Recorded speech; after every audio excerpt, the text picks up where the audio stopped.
Hi guys. So we have started glycolysis, we have started metabolism lectures. So this is what we are talking about glycolysis now. Okay, we'll be studying glycolysis first, as I have told in the last lecture.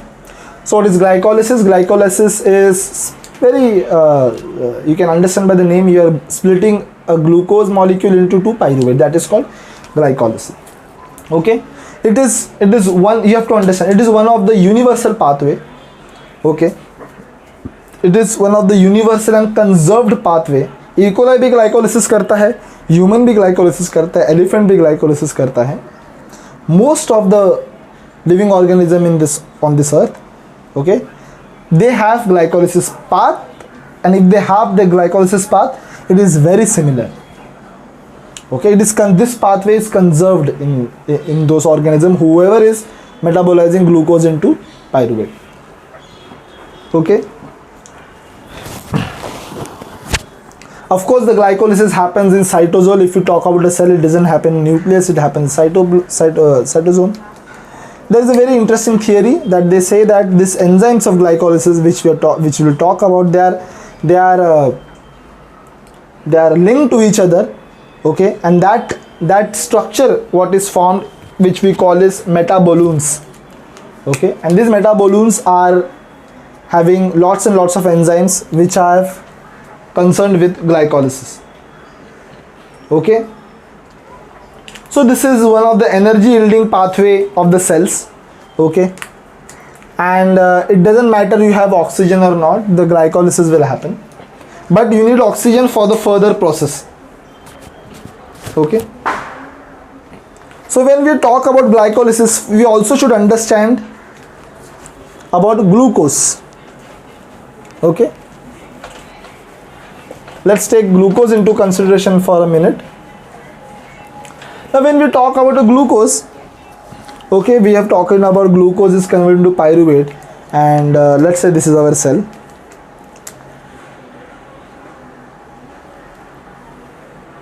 This is our cell, and in this cell glucose is coming.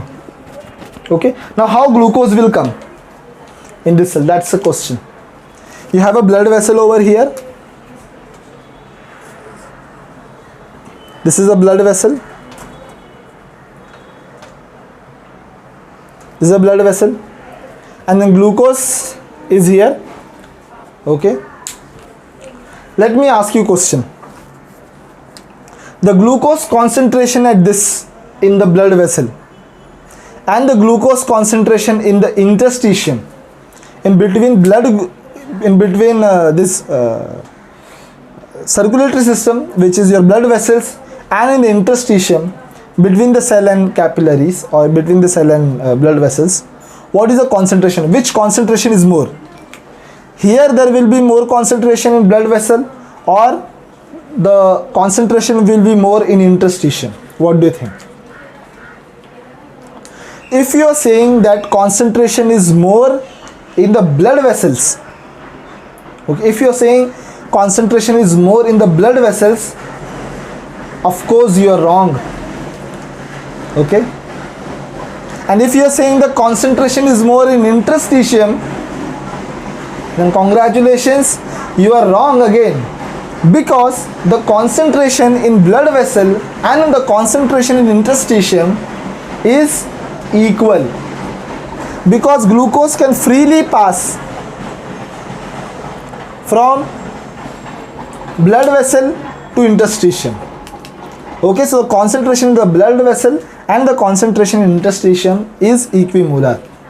So जो भी concentration है in blood में, we know the concentration, 120 and whatever the concentration of very normal range of blood glucose is. Okay, that is very equal to your interstitium.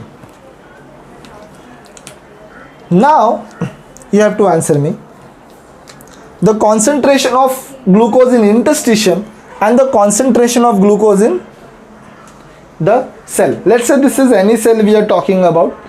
Okay, what will be the concentration of, where will be it more? It will be more in interstitium, or it will be more in the cell? What do you think? Again, if you are saying it will be more in interstitium, Okay, I will leave you with this question. We will discuss this question. We will meet online. Okay, so till that you think about your answer. You can also write in the comment box where it will be more. Now you have to understand, now glucose here can pass freely, but glucose here cannot pass freely.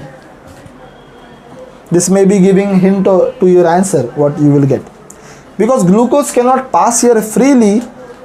See, glucose is a polar molecule, okay, and we know the cell membrane is made up of this is lipid bilayer membrane, and it doesn't allow any polar molecule to go inside. So you need a special transporters. You need a special transporters over here. Okay, so there are many transporters over here. So it will take glucose and will transfer the glucose inside.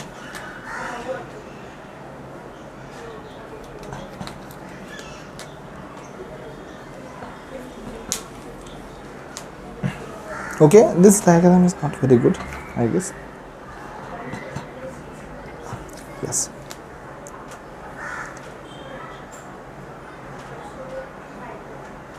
Let's say you take glucose over here and this glucose will be transferred inside. So this is called glucose transporter, और प्यार से हम लोग बोलते हैं GLUT, glut, glucose transporter. And there are many type of glucose transporter. Now we have to understand glucose. So this kind of transporter is called facilitated transporter. So the glucose is transported inside by facilitated transport. Or there is another method of glucose transport. Again, you know that method, which happens in proximal convoluted cells, PCT of your of nephron, or in your intestine.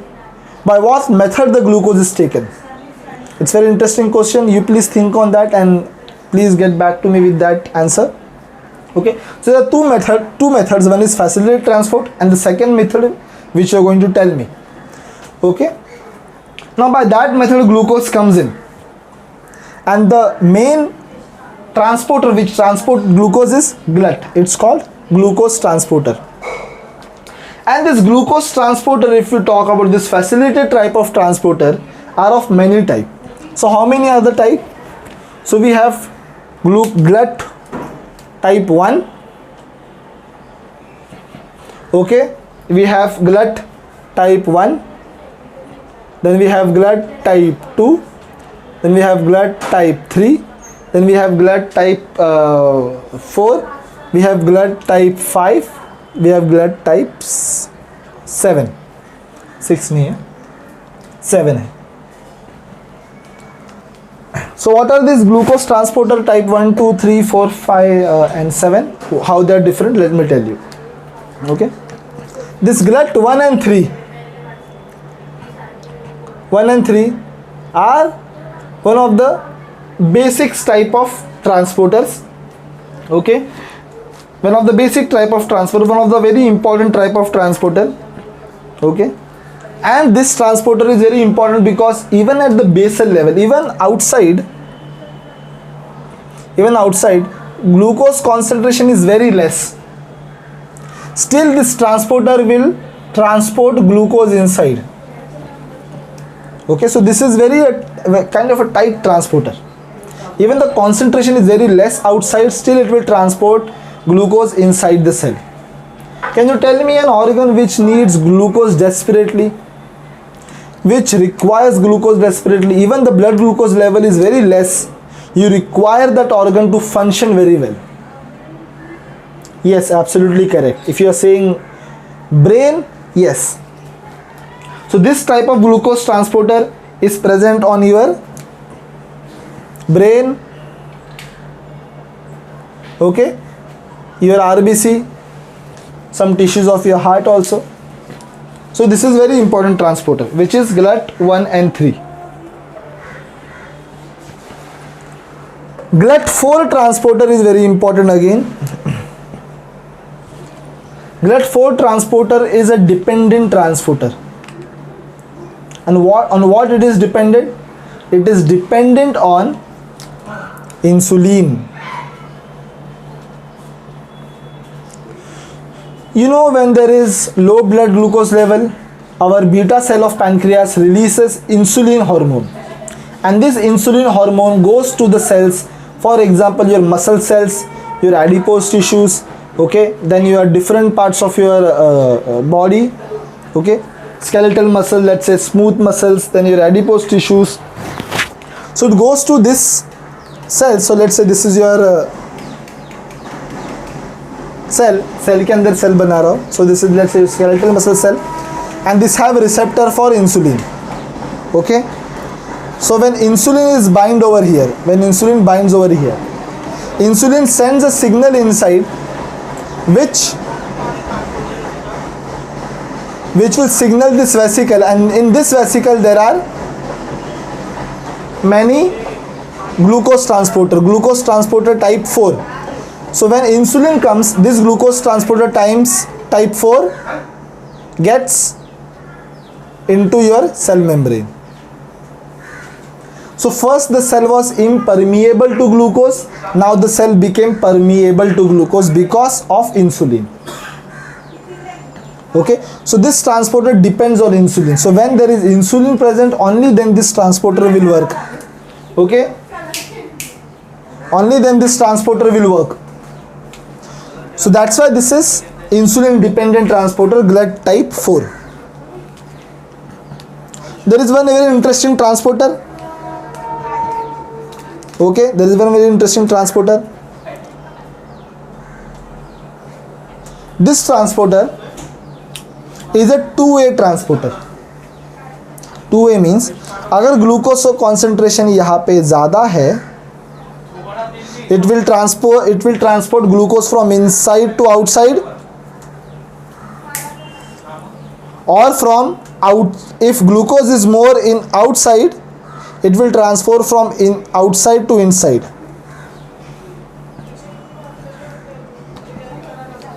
Okay, so it is two way. Wherever the glucose is more, it will take from that side and it will transfer to the opposite side. So if glucose is more here, it will transfer from inside to outside. If glucose is more outside, it will transfer outside to inside. This is two type.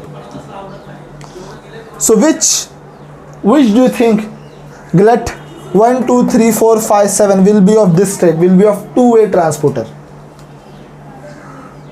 Yes, it is GLUT type 2. Okay, so GLUT type 2 is two-way transporter. Specifically, you will find this transporter in your liver. Okay, very important. We will understand why it is in liver after some time. And of course, in your beta cell of pancreas, see, these transporters work like a sensor. If there is more glucose, it will send signal from outside to inside. So it needs, so this is kind of a signal that okay, बाहर glucose ज़्यादा है, cell को पता चलता है बाहर glucose ज़्यादा है बिकॉज ज़्यादा ग्लूकोज अंदर आ रहा है. So which is the cell which needs to understand where glucose, when glucose is more or when glucose is less? That organ or that cell is your beta cell of pancreas.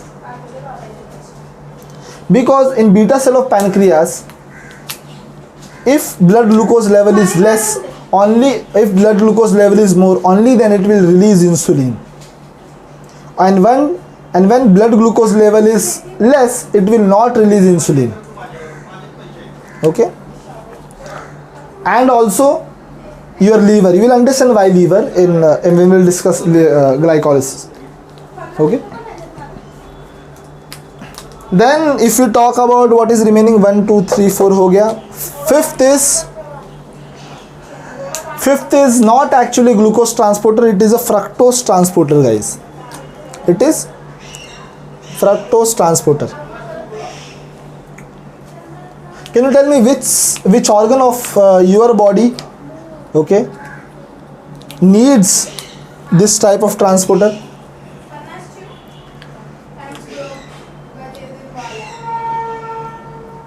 It's testes, because testis runs its metabolism on fructose. Cells, if you talk about sperms require fructose to run its metabolism. Okay, and your glucose GLUT type 7, it is present in your endoplasmic reticulum. You will understand. Please remind me when I am discussing gluconeogenesis or some different pathways about GLUT7, because there GLUT7 will come, because GLUT7 is the transporter which transport glucose from the cell to endoplasmic reticulum. This is endoplasmic reticulum, let's say, and here is your GLUT7. Here it will transport glucose. Okay, so this is how it is transported into your body, into the cells. Okay, there is one point which I forgot, which is about your main system. Let's say this is your gut. This is your gut.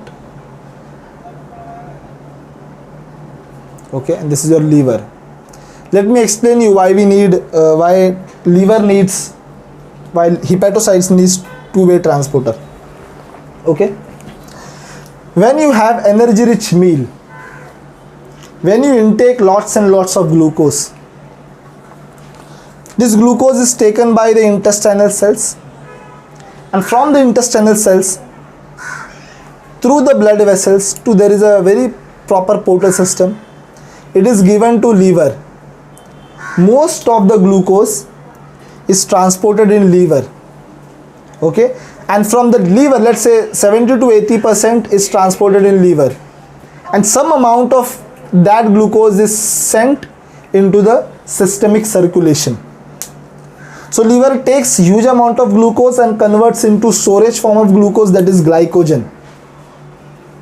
Okay, and when body is not intaking glucose in a fasting state, that time this glycogen is broken into glucose and it is transported into systemic circulation slowly. That's how blood glucose level is maintained. Okay, so that's why hepatocytes should have two-way transporter. Okay, because when glucose is more outside, it should take in, and when it is more inside, it should give out. Okay, or sorry, when it is less outside, it should give more glucose from inside to outside. So it should know what is the concentration of glucose outside. That's why it has two-way transporter. Okay, so it's all about introduction of glycolysis. We will start the exact cycle in the next video. Thank you very much.